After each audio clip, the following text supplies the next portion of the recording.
दोस्तों, एक बार दिल से जरूर सुने। गारंटी है बचपन याद आ जाएगा।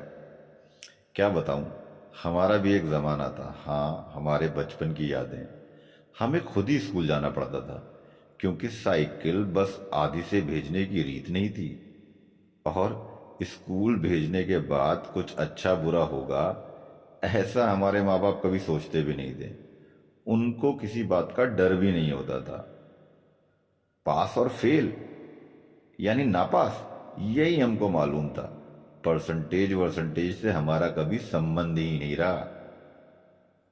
ट्यूशन लगाई है ऐसा बताने में भी शर्म आती थी क्योंकि हमको ढपोर शंख समझा जा सकता था।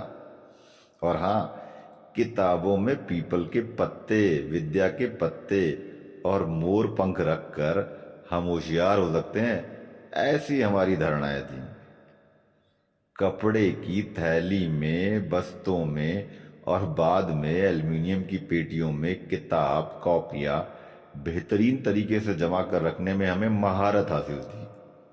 और हर साल जब नई क्लास का बस्ता जमाते थे, उसके पहले किताब कॉपी के ऊपर रद्दी पेपर की जिल्द चढ़ाते थे। और ये काम लगभग एक वार्षिक उत्सव या त्योहार की तरह ही होता था। साल खत्म होने के बाद किताबें बेचना और अगले साल की पुरानी किताबें खरीदने में हमें किसी प्रकार की शर्म नहीं होती थी क्योंकि तब हर साल ना किताब बदलती थी और ना ही पाठ्यक्रम।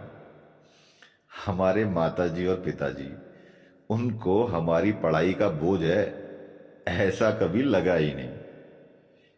किसी दोस्त के साइकिल के अगले डंडे पर और दूसरे दोस्त को पीछे कैरियर पर बिठाकर गली गली में घूमना हमारी दिनचर्या थी।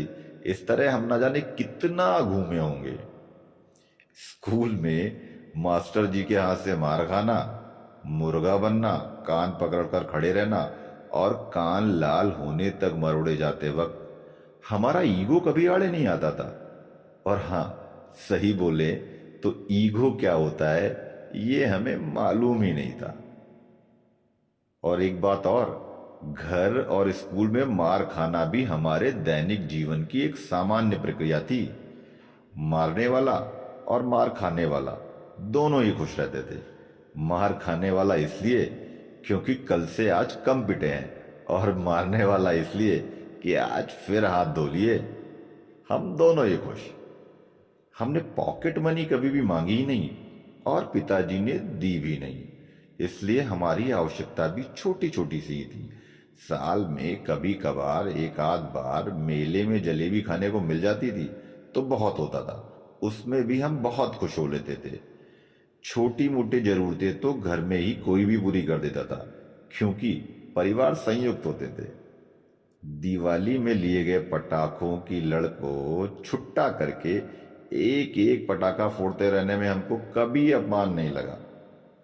हम हम हमारे माँ बाप को कभी बता ही नहीं पाए कि हम आपको कितना प्रेम करते हैं क्योंकि हमको आई लव यू कहना ही नहीं आता था।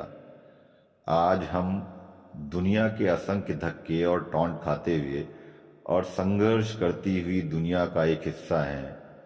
किसी को जो चाहिए था वो मिला और किसी को कुछ मिला कि नहीं, क्या पता। स्कूल की डबल टिपल सीट पर घूमने वाले हम और स्कूल के बाहर उस हाफ पैंट में रहकर गोली टॉफी बेचने वाली की दुकान, हाँ हाँ गोली यानी टॉफी, गोली बेचने वाली की दुकान पर दोस्तों द्वारा खिलाए पिलाए जाने की कृपा हमें याद है। वो दोस्त कहाँ खो गए, वो बेर वाली कहाँ खो गई, वो चूरन बेचने वाला कहाँ खो गया, पता नहीं। हम दुनिया में कहीं भी रहें, पर यह सत्य है कि हम वास्तविक दुनिया में बड़े हुए हैं। हमारा वास्तविकता से सामना वास्तव में ही हुआ है। कपड़ों में सिलवटें ना पड़ने देना और रिश्तों में औपचारिकता का पालन करना हमें जमा ही नहीं। सुबह का खाना और रात का खाना, इसके सिवा टिफिन क्या था हमें अच्छे से मालूम ही नहीं।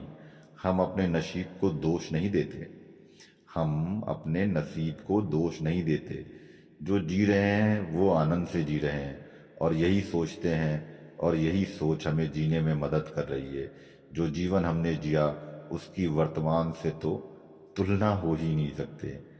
हम अच्छे थे या बुरे थे नहीं मालूम, पर हमारा भी एक ज़माना था, और वो ज़माना, वो बचपन हर गम से बेगाना था।